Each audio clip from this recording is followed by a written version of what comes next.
I signed the wire transfer with hands steadier than I felt, pretending not to flinch as $30,000 vanished from my commission like smoke through a vent. I took a slow sip of my latte, more for distraction than caffeine, and caught my reflection in the cafe window. I looked like a man being mugged in daylight, but with a tailored blazer and an NDA. A few tables over, Glenn was on Zoom, grinning with that smug, open-mouthed laugh he always used when playing golf with numbers he didn't earn. "Let's be honest," he said to someone off-screen. "He'll still close. He needs it more than we do." He didn't see me. Glenn never really saw me. The Wexler deal was 3 days from closing, $19 million, and the exit plan I'd spent months orchestrating. And just like that, Glenn Rothman, our CFO, had taken a scalpel to my pay to balance the budget, as his Slack message so charmingly put it. No meeting, no heads up, just a digital backhand at 7:48 a.m. sharp. I just returned from 2 weeks spent hand-holding Wexler's jittery COO through a compliance panic. I missed my nephew's graduation, my 5-year anniversary, a chance at the first real vacation I'd had in over a year. But sure, trim the fat. Apparently, I was the fat. What Glenn didn't know, what no one in that high-rise glass cage of a company knew, was that I'd stopped playing their game 6 months ago. Not because I didn't love the work. I was the work. But because I stopped believing in the people I was building it for. The day before the pay cut, I found a manila envelope in my mailbox. No return address, just one printed email inside. An internal thread. One of those messages that sent, retracted 5 minutes later, and buried under nothing to worry about PR. Subject line: let him close, then clean house. Glenn's name was on it. So was Morgan, our lead legal counsel. The same Morgan who once told me, "You're the only guy on the team that makes them nervous.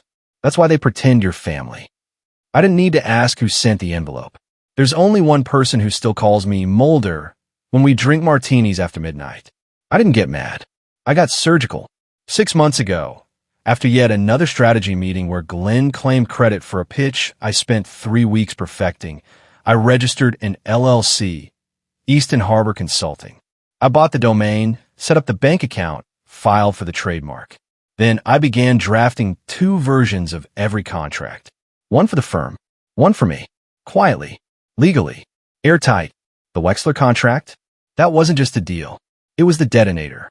All I had to do was flip the switch. And Glenn, my dear, trout-faced CFO, he was going to choke on more than numbers this time. Because I wasn't just closing the deal. I was taking it with me. And no one, not even the person I knew would try to stop me, saw it coming. The next morning, my key card didn't work. Not my first clue, just the first one that hummed under my fingers like a warning shot. Like the building itself was telling me I didn't belong anymore. "Probably just a glitch," said Chloe at the front desk, her voice light but her eyes flicking toward the security camera like it was armed. "But you didn't hear it from me, Mr. Dawson. Legal's been holed up in Glenn's office since 7. Something's brewing." Good. That meant they were nervous. I took the elevator up. My floor felt colder than usual. My desk looked the same, but not quite. The folder I kept locked in my bottom drawer gone. My encrypted USB vanished. What remained in the drawer was a mint. One of Glenn's. His signature, smug and sugar-coated. Then I saw it. A calendar update I hadn't been invited to, Wexler Strategy Sync. Executives only. My name was missing. But Glenn's? Top of the list. That's when I checked the system. Not through official channels. I'd lost those privileges weeks ago. But the backend of our contract server hadn't revoked my ghost credentials yet. I logged in, and there it was. A fresh draft of the Wexler contract. Dated today. My name wiped clean from every section. Easton Harbor's routing number replaced with the firm's. And the closer of record? Glenn Rothman. My hand didn't shake. It didn't need to. Rage can be quiet. Cold. Surgical. He was stealing it. 7 months of midnight emails. Conference calls across 3 time zones. Compliance rewrites. Custom workflows. He was taking all of it. And he thought I'd just disappear. What he hadn't realized, what he'd been too arrogant to notice, was a clause I buried in the MSA Draft 2 versions ago. A single paragraph. Obscure but powerful. Section 9.7. Sole proprietary engagement. It stated that Easton Harbor Consulting, me, was the exclusive broker of record, unless formally released by both parties, Wexler and me. Neither had issued a release, which meant Glenn's shiny new contract. It wasn't just unethical. It was fraud, and fraud has claws. I hit print. 20 pages slid out of the office printer like a loaded magazine. Then I made a phone call. Not to Wexler. Not yet. I called her. Because when you want to burn a man like Glenn Rothman to ash, you don't go through the front door. You call his ex-wife, and you ask if she'd like to help make public the offshore Cayman accounts he forgot to mention in their divorce settlement. Spoiler alert? She said yes. We met that evening at the Prescott, a boutique hotel in downtown Chicago, the same place Glenn had reserved for his Wexler victory dinner. He'd booked the private room. We just ordered the wine. The bottle arrived before she did. A 2015 Barolo, his favorite. I picked it for the symbolism. Let him choke on the taste of his own arrogance. 10 minutes late, she entered the room like a verdict in heels. Slate gray suit, not a wrinkle in sight. The kind of woman Glenn once tried to Photoshop out of the holiday cards. Still allergic to prenups? I asked. She smirked. Only the ones drafted by men who screw their tax attorneys. We sat. She opened a plastic CVS envelope. Something about that cheap red zipper made it more devastating than any leather briefcase. 3 Cayman accounts, she said, wired out under a consulting alias he created after the divorce. The man literally invoiced himself. She slid me the evidence. And your price? I asked, though I already knew. I want him barred from every board seat he's ever begged for. And I want to be there when it happens. We clinked glasses. Now we had the match. And by morning, Glenn Rothman wouldn't just be staring at a vanished deal. He'd be staring down the barrel of his own reckoning. The office was humming, but it wasn't the usual low thrum of productivity. Something was off. The Slack feed on my phone blinked like a storm warning. One message after another from Glenn, as if he could bury his panic under a few carefully sanitized announcements. He was claiming victory, telling the team he would personally finalize the Wexler contract, that it was a big win for us. He wanted all communications rerouted through the exec channels. Let's keep internal chatter lean, he said. But I knew what it meant. It meant shut up. It meant pretend the man you gutted isn't still breathing, and definitely don't ask questions about why the person who built the bridge isn't the one walking across it. Among the noise, one message cut through. It was from Morgan. Just 4 quiet words. You deserve better. That was it. That was the moment I knew she wasn't just watching from the sidelines anymore. She was wavering. And people who waver, they fall. I didn't waste a moment. I gave her the ultimatum, 24 hours to walk away from this mess, or walk straight into the fire with Glenn. I didn't wait for her answer, because I already had everything I needed. The contract hadn't just been printed. It had been notarized, time-stamped, and sealed with a witness. And not just anyone. Jen, Wexler's assistant, had already seen the doctored version Glenn was trying to push through. Her instincts had kicked in fast. She'd sent me a photo of it with a single question. Is this legit? I told her the truth. I sent her my version. 10 minutes later, she sent back another photo, Glenn, mid-Zoom call, pointing at a slide in a boardroom presentation. At the top, it read post-close transition plan. And beneath it, in black and white, was the bullet point that made my jaw clench and my fingers curl around the phone like it might shatter. Restructure sales team. Streamline cost centers. Phase out underperformers. He wasn't just stealing my deal. He was planning to fire me. To write me out of the story completely, like I've been a ghost this whole time. Cut my pay. Erase my name. Fire me. Frame it all as optimization. I didn't hesitate. I walked into HR with the kind of calm that makes people nervous. Lisa, the head of HR, was at her desk when I dropped the envelope in front of her. Contract copies, flag sections, a little yellow sticky note that simply read, check Glenn's last 3 bonus structures. Do the math. She read it. Her face went pale. Her fingers hovered above the envelope like it might burn her. Is this real? She whispered, her voice cracking under the weight of what she already knew. I leaned in, close enough to watch her breath hitch. Real enough, I said, to end his career before his espresso cools. Then I walked out. I didn't go home. I went to the Prescott. The maitre d' looked like he might drop his reservation tablet when I told him I was joining Mr. Rothman's private dinner. Private room, he mumbled, eyes darting to the name on the envelope I handed him. Inside was a cease and desist from my lawyer, legally binding, unmistakably clear. Easton Harbor Consulting was the broker of record on the Wexler deal. No one, not Glenn, not the firm, not the exec team, had the authority to present or finalize the contract without me. Doing so would be a federal violation. I told the maitre d' to kindly let Mr. Rothman know that his dinner might soon be interrupted by litigation. Or, if he preferred, he could enjoy his risotto and join us afterward for a light compliance chat. I took a seat across from Glenn's ex-wife. She sipped her wine slowly, watching the door like she was waiting for a movie to start. 10 minutes passed, then 15. Finally, it creaked open and Glenn stepped out. He looked like a man who'd just been told the executioner had arrived ahead of schedule. He scanned the room and saw me. His expression faltered, just for a second. Then it twisted into something between disbelief and disgust. He tried to speak, but I was already on my feet, the contract in hand. I could see the moment recognition dawned. Section 9.7, highlighted in bold yellow. He didn't even need to read it. He knew. He'd missed it. And that mistake had just become fatal. His hands shook as he rifled through the document, as if he could flip fast enough to find a lifeline. But it was over. I saw it in his eyes, the quiet collapse of a man who realized he'd been outmaneuvered in his own arena. He said he could fix it, that we could renegotiate. I told him it was already done. Wexler would sign with Easton Harbor in the morning. His phone buzzed once, then again. By the third time, he looked down. Whatever he saw drained the color from his face like a siphon. I didn't need to ask. Derek had confirmed. The signing was locked. As I turned to leave, I leaned close to Glenn one last time and whispered, "Hope you enjoyed the Barolo, because it's the last thing you'll ever put on the company card." But fate wasn't finished with me just yet. I had barely stepped into the lobby when Morgan appeared. Hair windblown, blouse wrinkled, eyes wild like she hadn't slept in days. She looked like someone who just crawled back from the edge of something very dark. She didn't wait for me to speak. "We need to talk," she said, her voice hollow. "I have something you need to see." Morgan didn't walk like a woman anymore. She moved like a warning.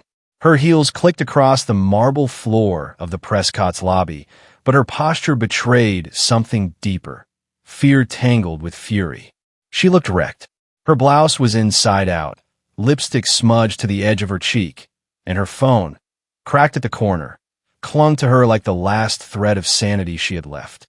No briefcase, no formalities. Just a woman unraveling, clutching a digital confession in her hand. "I'm not doing this for you," she said before I could open my mouth, her tone defensive, brittle.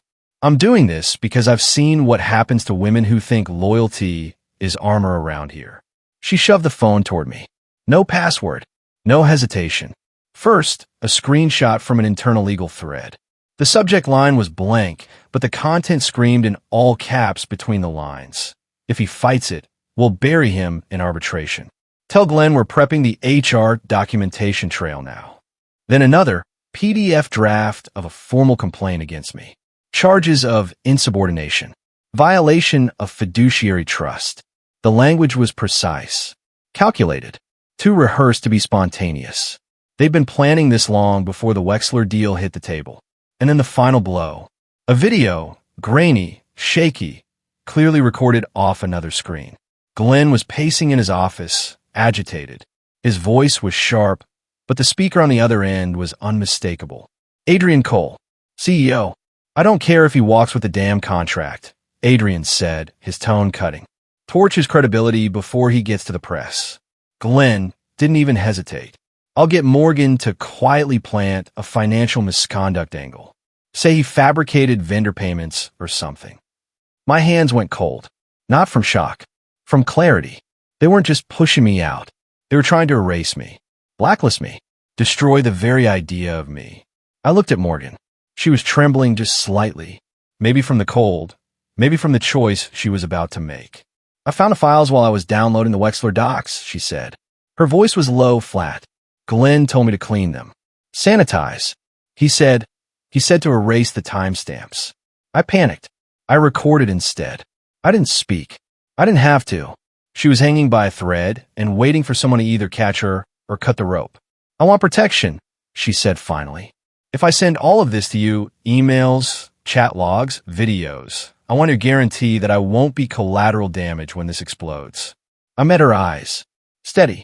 Unflinching. You send me everything, I said, and you'll never work under someone like Glenn again. You'll work against them. With me. She didn't nod. She didn't smile. She just whispered, check your inbox in 5 minutes. And then she was gone. I sat in my car for a long time, parked in a dark corner of the garage, the engine off, the silence pressing against my ribs. My hand was shaking. My breath came shallow. My pulse hammered in my throat. Because now it was real. This wasn't about a commission anymore. Or even a contract. This was war.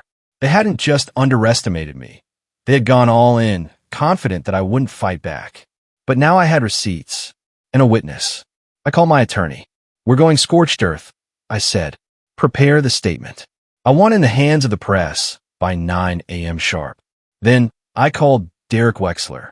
Change of plans, I told him. He didn't flinch. He didn't hesitate.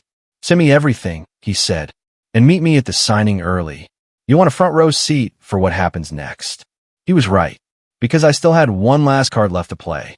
The boardroom was colder than usual that morning, and not just from the air conditioning, though Glenn always insisted on locking the thermostat at 68 like he had a personal vendetta against warmth. No, this cold was something else, something tighter, sharper. It clung to the glass walls and drifted under the polished table like a silent accusation. 8:58 a.m. I sat at the far end of the room, alone but not unarmed. In front of me lay a slim black binder closed. My phone, face down and recording, buzzed gently beside it. The men at the table, all suits, all silence, shifted in their chairs with the kind of unease that only comes when they know someone is about to bleed, and none of them wanted to be themselves. Adrian Cole entered last, impeccably dressed, as always. He smelled like imported wood and old money, the kind of man who practiced empathy in front of mirrors and turned it off before walking into meetings. Glenn followed a few steps behind, tie crooked, mouth tight, eyes darting toward the laptop he wasn't allowed to open. His fingers twitched every few seconds, like they wanted to press something, undo, delete, escape. Adrian folded his hands in front of him, fingers steepled like he was preparing for a sermon.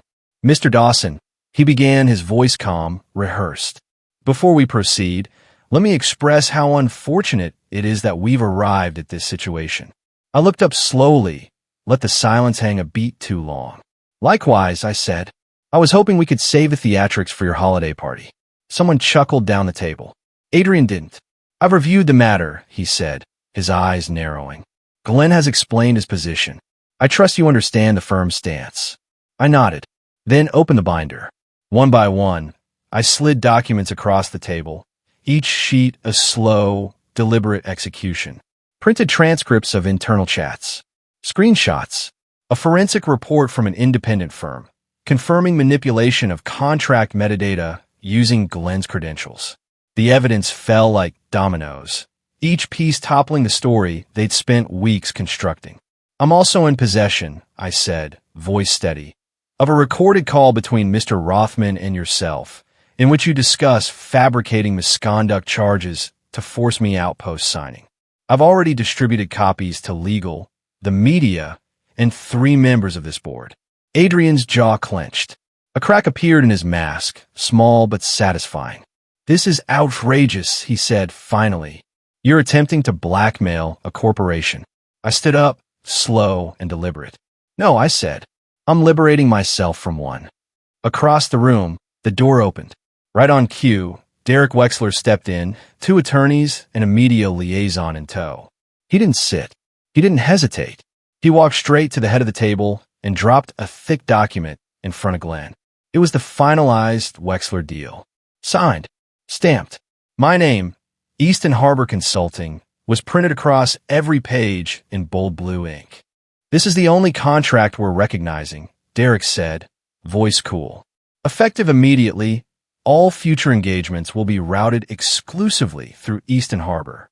The firm is no longer involved. Glenn turned pale. Adrian's mouth opened, but nothing came out first. Then, you don't have the authority. I do, Derek cut in. Shareholders were informed this morning via formal filing. I reached down, picked up my phone, and tapped play. Glenn's voice spilled into the room like poison. She'll fold. Guys like him always do. Burn him if he gets loud. I'll let it play for 5 more seconds. Then hit send. The audio, screenshots, and legal proof flew to 3 news outlets, a whistleblower forum, and Morgan's LinkedIn. All scheduled, all instant. The room broke apart in a slow-motion implosion. Adrian shouted something about legal counsel. Glenn stammered about miscommunication. But no one was listening anymore. They were too busy watching Wexler shake my hand. I wasn't walking out as an employee. I was leaving as a partner. By the time I reached the lobby, headlines were already going live. CFO, CEO of tech giant under fire for contract tampering and retaliation scheme. Whistleblower reveals $19 million deal closed without firm involvement. Executive fraud exposed days before strategic signing. My inbox cracked open under NDAs, interview requests, and speaking invitations. But none of it compared to the one moment I'd been waiting for since this all began. Watching Glenn's name vanish from the company website faster than a botched Yelp review. I didn't go back to the office that day. There was nothing left there for me. No desk, no plaque, no trace of the years I'd spent building something for people who believed titles were earned through hierarchy, not sweat. Instead, I walked out into the crisp Chicago air and let the cold bite a little deeper than usual. It felt good to feel something. Anything. By the time I reached my car, my name was already trending. Not in vanity, but in consequence. Articles were spreading like wildfire, not just across business networks, but into mainstream headlines. And not just about the Wexler deal, but about everything else. The offshore accounts, the forged internal documents, the emails, the audio. They tried to delete me. Instead, I became the main story. By late afternoon, Morgan and I met again, this time at the bar of a quiet hotel on the north side. She looked like a completely different woman. Her hair was pulled back with purpose, her eyes steady. She ordered a whiskey sour with the kind of calm that only came from knowing the people who used to control your career no longer controlled anything. You know, they hired a crisis PR firm, she said, stirring the glass with one hand. I smiled. They're going to need CPR. She laughed, really laughed this time. It was light, unburdened, like her lungs had space for air again. But she didn't come empty-handed. She reached into her coat pocket and slid a file across the bar, thicker than the last one.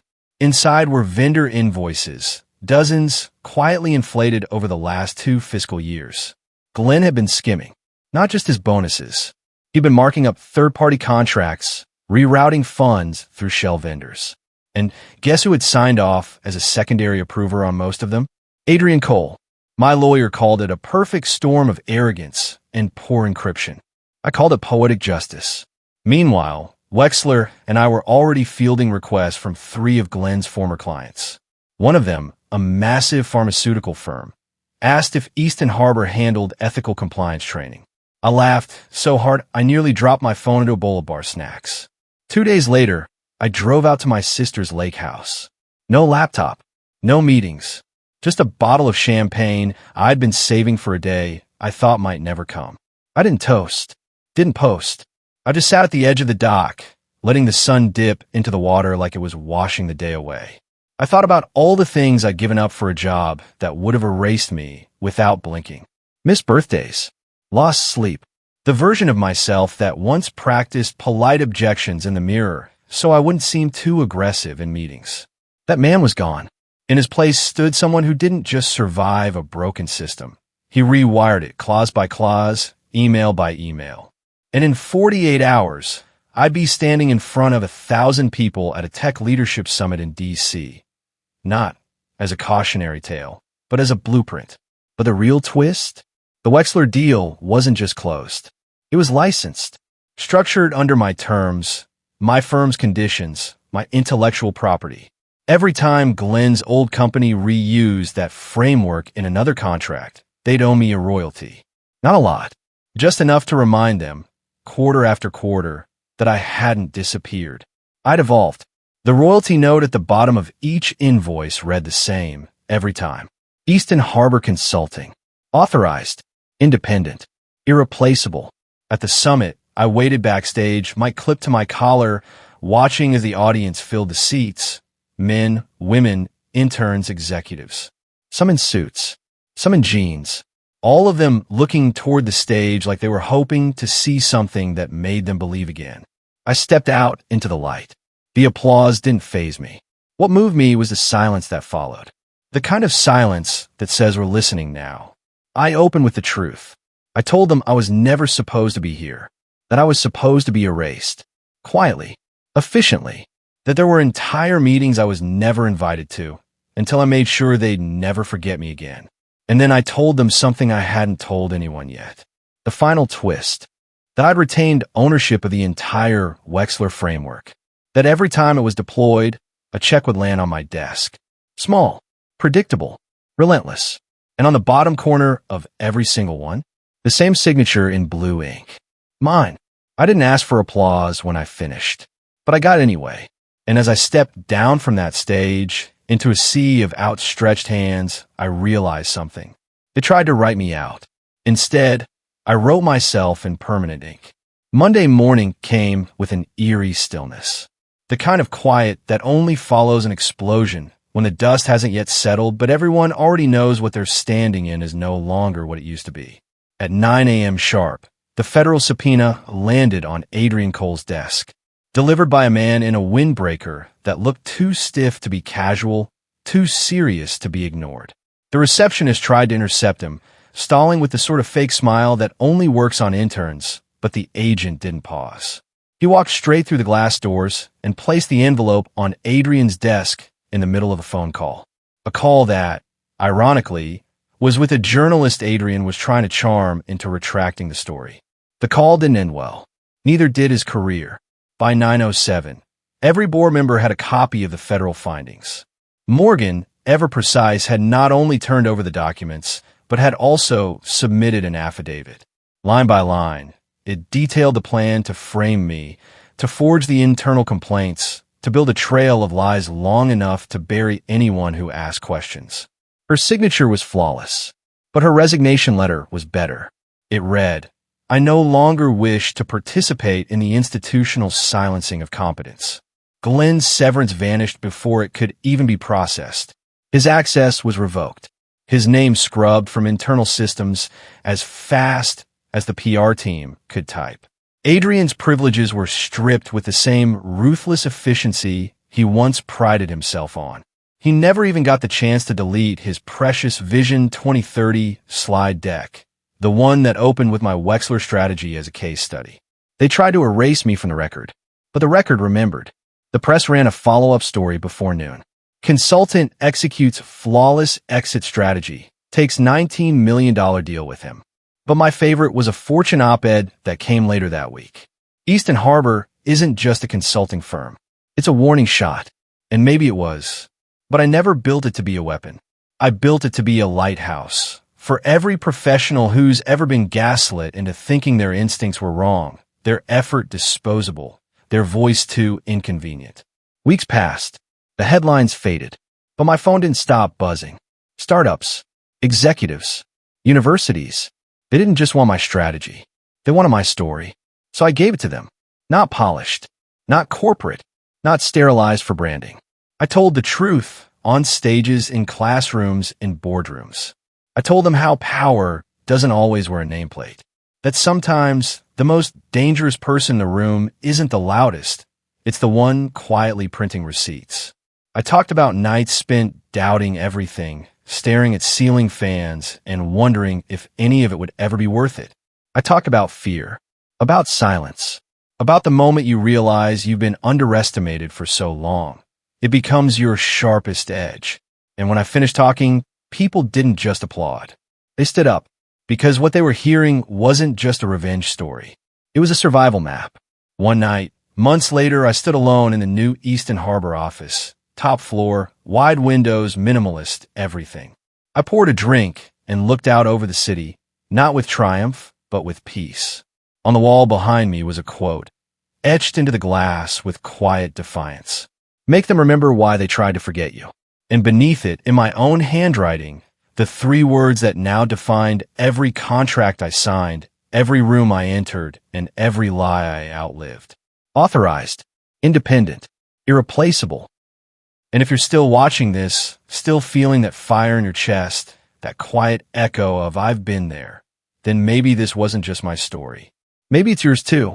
Maybe you've been overlooked, underpaid, dismissed, or quietly deleted from rooms you helped build. And maybe it's time that changed. So take this not as a revenge tale, but as permission. Permission to document everything. To trust your gut. To build your own name before they ever think of erasing it. If this story meant something to you, share it with someone who needs to hear it. Someone who's still in the thick of it. Still holding their breath. Still deciding whether to stay silent or start something.